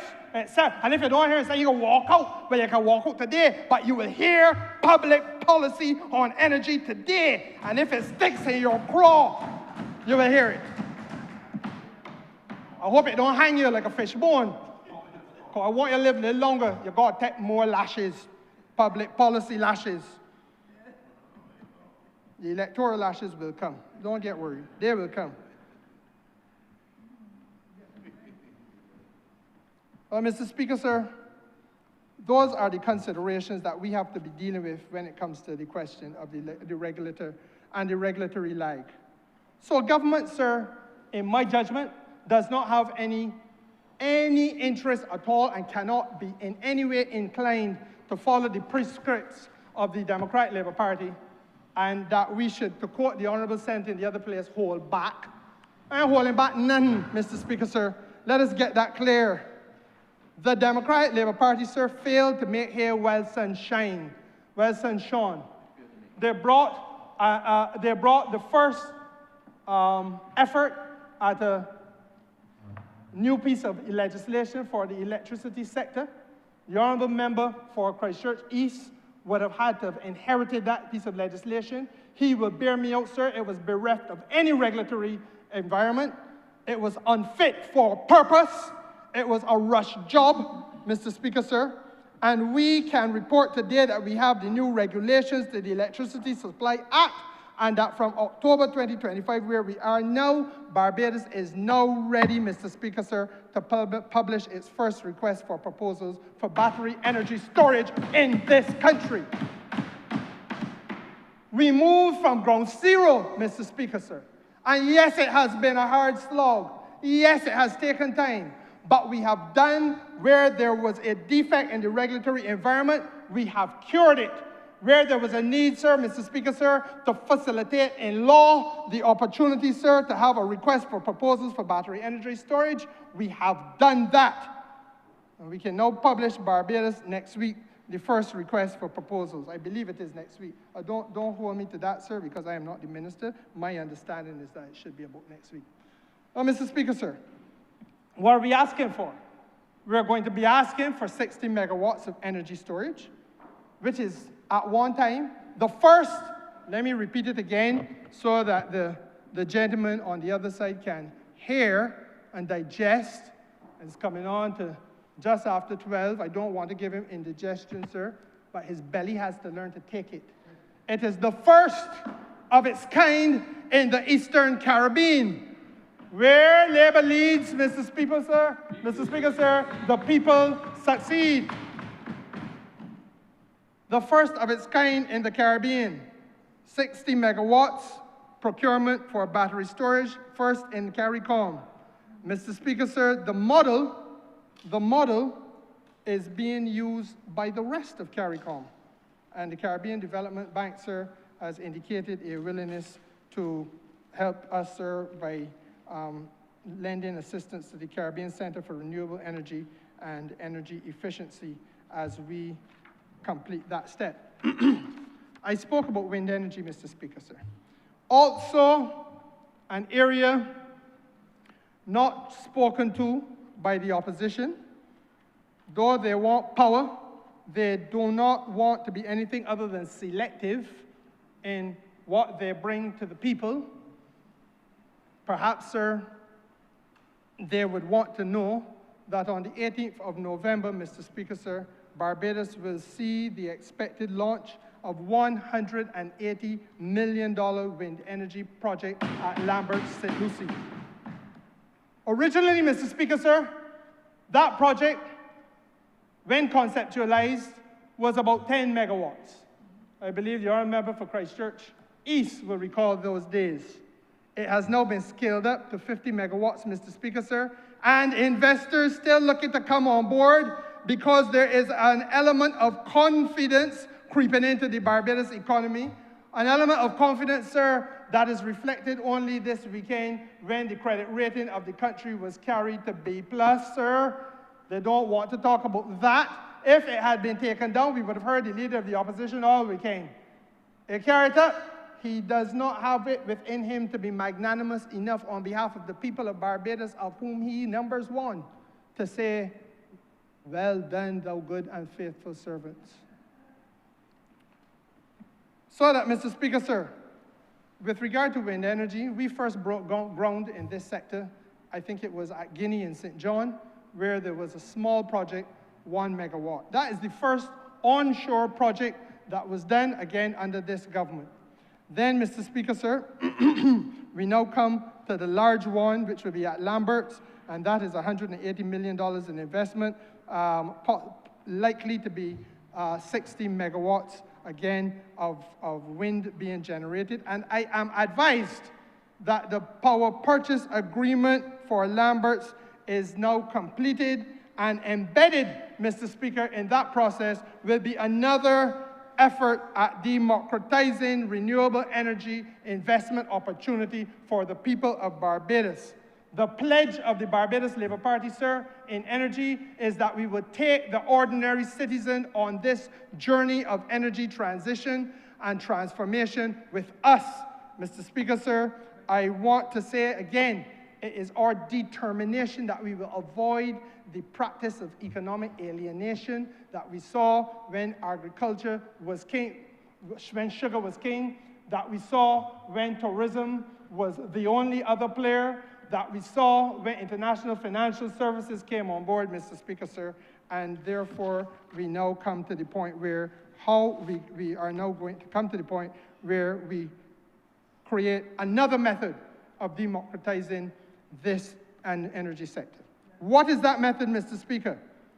The Ministry of Finance will soon come to this place with a piece of legislation to create and regulate a unit trust in Barbados. What is the unit trust going to be doing? First of all, Mr. Speaker, sir, it will be open to investors of all types. The cashier who working in the supermarket, sir, the lawyers in your law chambers, sir, the operators of public service vehicles, sir, whosoever will. Even the opposition, though he has no interest in resilience in our economy, though he has poo-pooed the idea of a sustainable economy, I suspect, knowing him, that he will not miss the opportunity to look after his pocket, and so he may be one of the first to come to the unit trust. And he will be welcome. This is a government that places no barriers in the way of our people, howsoever badly they behave. Now, Mr. Speaker, sir, it is an opportunity to pool resources. Pool resources. Investors in the unit trust, sir, are not shareholders, they are beneficiaries. So this isn't about no corporate nothing. This is no, you, the individual, are a beneficiary. And Mr. Speaker, sir, the fund is managed professionally, and the investment, sir, the investment goals will have to be defined, the objectives are defined, and obviously, sir, there is a trustee who holds the fund manager accountable. The utility, Mr. Speaker, sir, has committed to the purchase of the power generated in the wind energy project. $180+ million in investment, Mr. Speaker, sir, supported by letter of credit from the Caribbean Development Bank.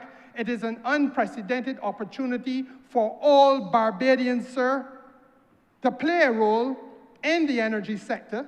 We are not just handing it to big investors, sir, who can come. There are some in the world who could come and put $180 million on the table and say, that is a for pocket.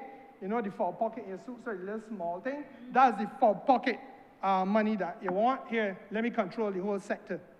We say no. We say there must be a role for everybody, Mr. Speaker, sir. And we say that we will democratize the sector.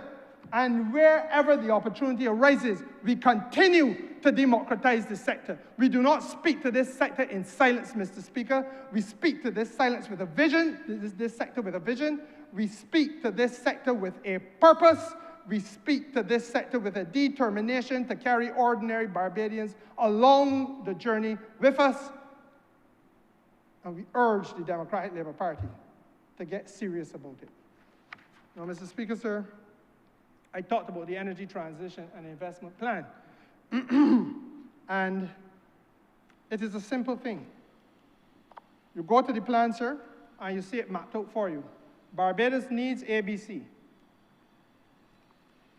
Barbados expects XYZ level investment in sector ABC. So if it is housing and construction, what is the vision? How many houses are we looking to build? What is the likelihood, Mr. Speaker, sir, of a cost being able to be anticipated? You anticipate the cost. That is where, sir, you see if you're interested in making an investment in the energy sector, in housing, then construction, then, Mr. Speaker, sir, you know where to go. Transportation. What is it that we're looking to do? We have the EV buses. We want to have flex fuels for our motor cars. We also want to have more electric vehicles. We want to have more hybrids. We also have another subsector in there, Mr. Speaker. Again, you hear nothing from the Democratic Labour Party. But you know, Mr. Speaker, sir, that there are around the world, and indeed in Barbados, you already see some business popping up in it, where you are putting the power charging stations in place because people must refuel their charging infrastructure must be there to charge a car. That is an ideal sector, Mr. Speaker, for smaller players in the economy to participate. Job opportunities, business creation, new green jobs, sir. In every country where people seriously discuss productivity, these are the things that are being discussed. Yes, honourable member, do not raise your eyebrow in shock and surprise. Yes, read an Economist magazine, turn on CNN, do something to make yourself familiar with what's happening around the world. But the party he leads, sir, bankrupt of ideas and policy. Now, Mr. Speaker, sir, that energy transition investment plan now touches every sector of the Barbados economy. I urge him to go and have a look at it and to educate himself. It is called, loosely, sir, it is called the ETIP model. And I'm happy to say, sir, as the country's foreign minister, that the ETIP model is now recognized as an investor's best practice guide for all category of investor, whether the small domestic player, because we are now known as a country that is leading the renewable energy charge by carrying along the smallest of our citizens, as well as the largest of our citizens, as well as the foreign investing community, Mr. Speaker, sir. It is seen as an investment best practice and is cited now in energy fora globally. Globally. The honourable member likes to come in here and castigate the Prime Minister for flying boat, as though she's joyriding, picnicking and partying, according to him. But when you are able to have an energy transition investment plan in a world where everybody, bar none, I shouldn't say everybody except the Democratic Labour Party and Mr. Trump, are seeing the importance of the renewable energy environment, then, Mr. Speaker, sir, in that world, you want to be able to position Barbados that when people talking about the way of the future, they talk about the Barbados model. It ain't the first time that we've succeeded in doing that. Anybody who has had to do any wage negotiations understands the importance of what they call the social partnership of Barbados. That we are the country that showed the world that you bring a private sector together with the public sector, together with the trade unions in a tripartite environment. The Minister of Labour, sir, every time he goes to Geneva or anywhere else on business, is regaled as being the representative of the country that led the world with a social partnership model. That has been the experience of the honourable member for St. James North when he served as ambassador in Geneva. Hold up your head, man. I know it is burdensome to have to take the lash, but I do this only to help you. Don't look at your watch, because I no start. Don't look at your watch. It doesn't make sense looking at your watch, because I no start. Your problem is, his problem is, Mr. Speaker, sir, that he doesn't understand that the people of Barbados have been through the rain. They went through the fire, they went through the rain, and they have no desire, Mr. Speaker, sir, to go back again. You don't understand that, sir? Huh? 10 years of pain. Huh? Yeah, that too. I don't know if you've heard that, Mr. Speaker, sir, being sung on the street corners of Barbados. Huh? I've been through the fire. I've been through the rain. I have no desire to go back again. The children dance to it now, Mr. Speaker, sir. Huh? Nobody wants to walk on a bed of thorns. Barefoot on a bed of thorns. No, Mr. Speaker, sir, I understand if the energy transition investment plan is not read by them, not understood by them, but it is, despite them, sir, it exists and it is a vital roadmap. And it is a roadmap, sir, that has nothing to do with their policy of holding back. I've never heard so much foolishness in my life. Hold back? Hold back what? The Energy Transition Investment Plan, Mr. Speaker, sir, speaks to this country in the context of cost-benefit analysis. If you do nothing, like the senator in the Democratic Labour Party has asked us to do, they tell you what the consequences will be, as opposed to acting in accordance with the investment plan. So that, for example, Mr. Speaker, sir, they use solar and wind energy as the model for the future. Barbados saves $16 billion between now and the year 2035. That is the projected savings to our economy, Mr. Speaker, sir. $16 billion with a B. And those people on the other side will tell you, sir, that we should hold back. $16 billion to be saved by continuing the way we are going in advancing energy security for this country, in cutting off our dependency on foreign exchange, on foreign imports, and our expenditure, sir, of foreign exchange, subject to the wild and outrageous fluctuations in prices, simply because somebody had a falling out in the Middle East, simply because somebody wants power in Europe. And we and our people have to pay that penalty, Mr. Speaker, sir. In other words, that we would be in an economy where it is 37% less expensive. That is the projection of the Energy Transition Investment Plan. In fact, now I think of it, sir, I believe, sir, that the honourable member may have read it. But such is the nature of the projection. So beneficial is it, and supportive of the purpose of the government is it, that he prefers to treat it as though it does not exist. The plan speaks, sir, to the driving of investment to the tune of $19 to $20 billion in new investment, sir. $19 to $20 billion in new investment, creating an estimated 1,500 jobs between now and the year 2035, sir. Green jobs. They believe, and obviously these people are anticipating and they're looking at what we have done historically and looking at what is projected for the future, all things being equal. They can't give a prophecy. They can only give a prediction, sir. They believe, sir, that as against the business as usual scenario, we will be able to increase the rate of jobs in this country by 50%, 50. Well, Mr. Speaker, sir, how does an opposition go into the other place and talk about holding back? If there's any entity, any sector to benefit in Barbados from this effort in renewable energy, it must be our young people. It must be the people who will be the generation of tomorrow. Jobs are being created in renewable energy today, sir, that did not exist when you came into this parliament. Jobs are being created in renewable energy, Mr. Speaker, sir, that did not exist. You hear what I tell you? When you walk up them stairs for the first time. So now, sir, we can talk to our young people and in school, and we can urge them in a direction of what the future would look like. Microgrid design.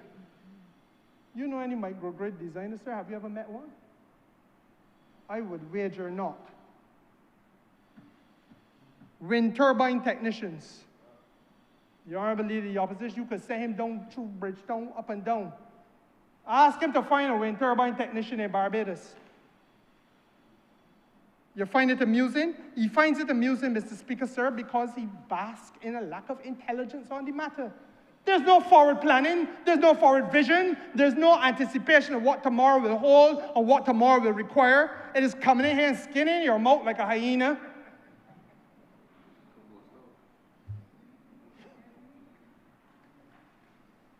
Yes, sir, they got some people who are now well advanced in PV, solar PV maintenance. But energy auditors, Mr. Speaker, sir, EV maintenance and repair, rapidly unfolding area. And then, Mr. Speaker, sir, especially because the leader of the opposition so hates the word resilience and so is so contemptuous of building a sustainable economy and society. He calls it, well, fancy words, meaningless fancy words. That's what we get here and call it, Mr. Speaker, sir. So it may surprise him that at universities now, Mr. Speaker, sir, there are degrees in energy, carbon management, sustainability reporting, critical, sir, for the development of industry of the future. How can you be bringing in 60 megawatts and more of battery storage, but you don't have battery storage specialists? Or we don't have any in Barbados? So that is why you have to be constantly looking abroad for new skills, and why you have to be constantly reinvesting in your young people to build out new skill sets as the nature of your economy transitions, Mr. Speaker. Air pollution engineering. This country don't talk about modeling carbon markets. You don't hear anything of this from the leader of the opposition. But, sir, that is the government that we have, and this is the burden we have to carry, that you can only have serious discussion by yourself. Now, Mr. Speaker, sir, the energy transition plan, therefore, is all about spurring investment and mobilizing both domestic and international capital in order to help us get to the benefit of that transition. Now, sir,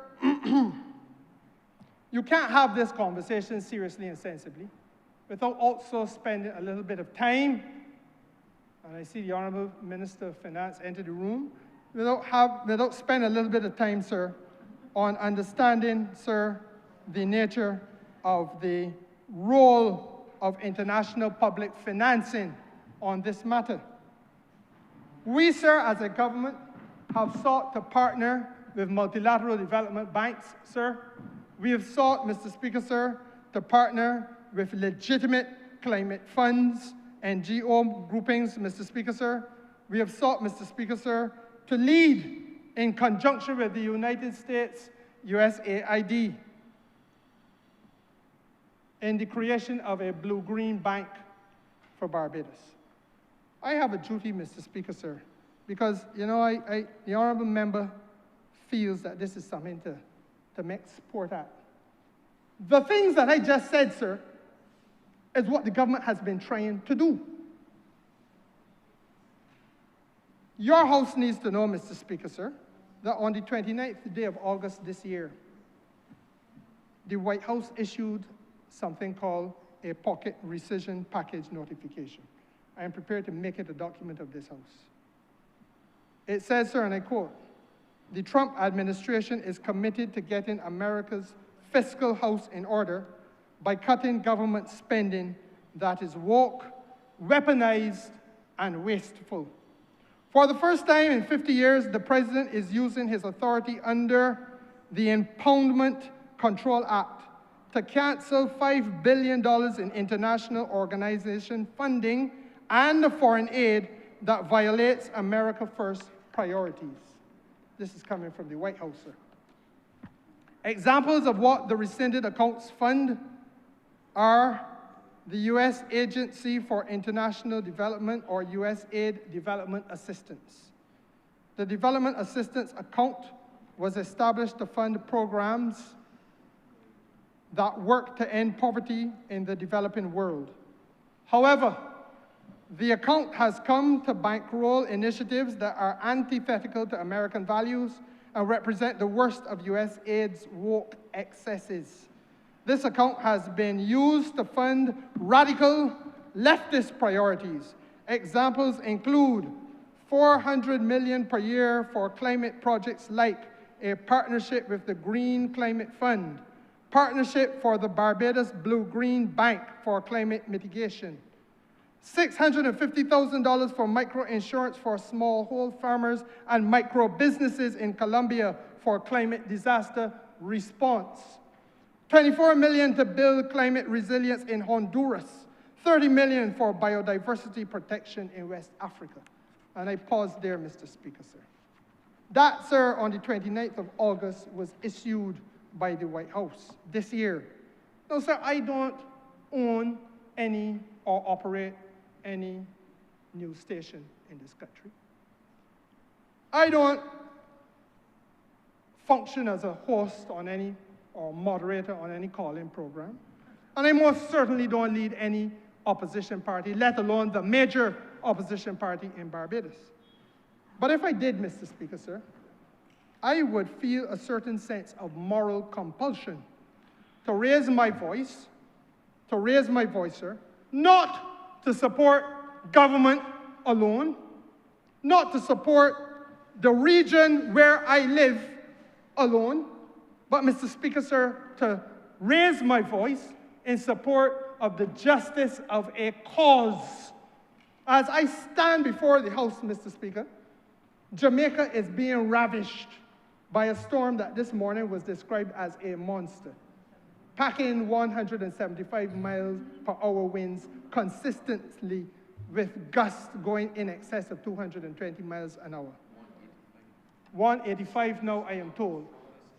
Second strongest in the Atlantic history, Mr. Speaker, sir. This, sir, is a question where people must take a position. It is all well and good to treat to these things with laughter, treat to the energy sector's ability to build out resilience in our economy with laughter, treat to the sustainability requirement of Barbados with laughter, Mr. Speaker, sir.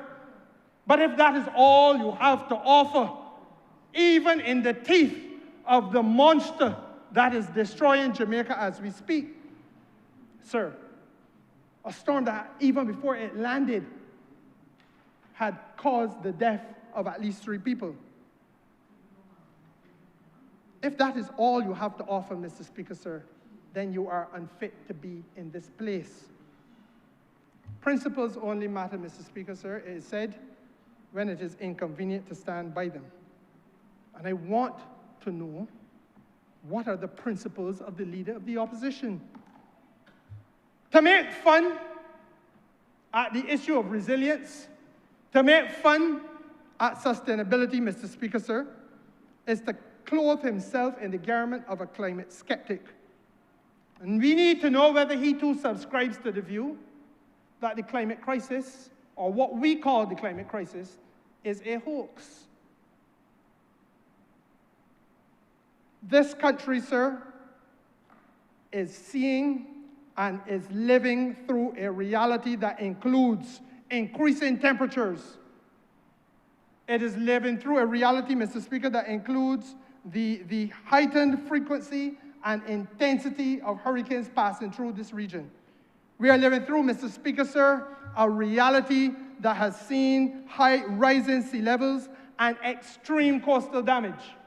Only last year, Mr. Speaker, sir, we witnessed Hurricane Beryl do that which we thought was unthinkable to the fishing fleet in this country.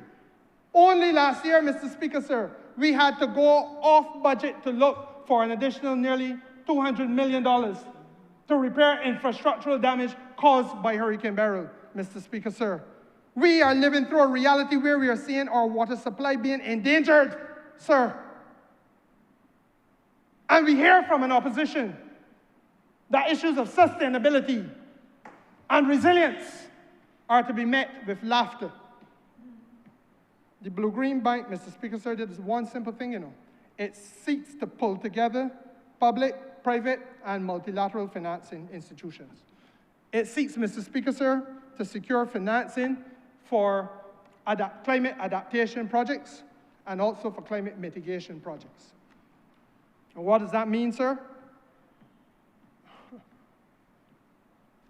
The Minister of Agriculture was confronted last year with thousands of chickens dying, because we packed the chickens into these relatively small spaces, and the heat threatened to undermine our poultry industry. We have to find the resources, sir, in order to enable the poultry producer to sustain livelihood, continue to feed this nation, continue to provide for the visitors that come to our shores and finance our collective well-being. And Mr. Speaker, sir, that comes at great cost. That's the adaptation. The boardwalk in the parish of Christchurch, sir, that seeks to protect the beaches. Mr. Speaker, and in addition to that, we have to be able to find the resources to assist this country and others in this region to be able to offer some measure of protection to our people. When the high winds come and destruction takes place, what have we been seeing? We see a pattern of increasing cost of insurance policies premiums. Every year, climbing higher and higher.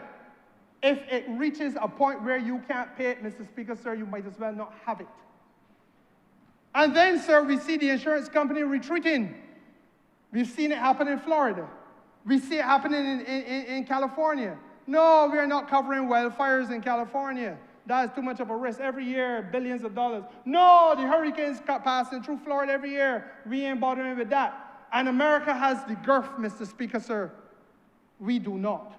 So in a set of circumstances where we cannot easily acquire the insurance and the reinsurance, Mr. Speaker, sir, we try to work within our own means to ensure that there is some funding support that can be given to people who are discommoded, not discomforted, discommoded, abruptly turned upside down in terms of their life and livelihood because insurance companies ain't want to help you. And we have a Democratic Labour Party, sir, led by a man who comes in here and makes sport at resilience and makes sport at sustainability. That is what this energy debate is about, sir. Not the four corners of the NPC Act. Yes, it will be amalgamated. Yes, we can protect the staff. Yes, Mr. Speaker, sir, once that act is passed, then, sir, the NPC will form part of one shell with the National Oil Company and the National Terminal Company Limited. And yes, bridging fuel will be natural gas. That links us from the fossil fuel era to where we have to go. But what we have to discuss in here is where we are going and how we get there, Mr. Speaker, sir. That's what we have to discuss in here. You can mock resilience, you can mock sustainability, you can ridicule the travel of the Prime Minister for the purposes of building alliances with like-minded people and like-minded leaders of like-minded countries, Mr. Speaker, sir. But what he cannot do is to escape from the fact, the bold, naked, unquestionable, incontrovertible fact that this leader of the opposition, despite all the old talk, has not tabled one parliamentary question in this House, sir, asking for a report. Prime Minister, what is it that was achieved when you traveled? Not an update. Prime Minister, can you update us on the progress of the Blue-Green Bank? Not, Mr. Speaker, sir, an invitation to help evaluate the approach or the policy that we take at government level. Not one question, but a study in laziness, drawing salary from the people of Barbados under false pretenses. A study, Mr. Speaker, sir, in conscientious laziness and sincere ignorance and apathy to the issues of the day. You hear the people outside. I don't want to call anybody name. But the officers of the parliament all around, they now tell, they now say openly, a black truck is driving, seemingly empty, seemingly park itself, out steps the leader of the opposition. Empty. Empty. And his silence on these matters, sir, is the silence of betrayal. The state interests of Barbados and the vital national security interests of this country, sir, faced an onslaught from the highest office in the world, or one of them. And the opposition, sir, who must know about it, have been heard only in silence. The national security interests of Barbados, I say again, faced an onslaught from one of the highest offices in the world. And the opposition of Barbados heard only in silence. I should expect that I would hear from the media people. I should expect, Mr. Speaker, sir, that I should hear from some of the public commentators But I understand when people have their own political axe to grind. But what I know, and I know for a fact, is that there is a duty when you're coming here to demonstrate where you stand and who you stand with. And I say, Mr. Speaker, sir, that is the reason why I've taken this approach to this debate. And I genuinely feel that unless the leader of the opposition chooses to alter his course, he is positioning himself to be one of the greatest curses to afflict this Parliament in a time of challenge. As great a curse, Mr. Speaker, perhaps, as he has been a waste of time since he was elected to represent the people of Christchurch South. With those few words, Mr. Speaker, sir, I'm obliged to.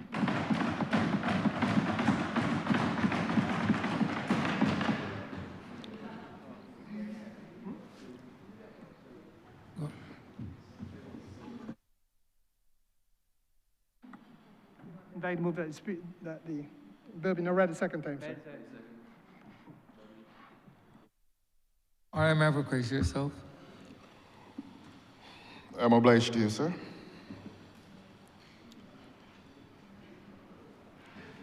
Maybe I should begin in the hope that the government will apologize to the people of Barbados for the last 2 hours.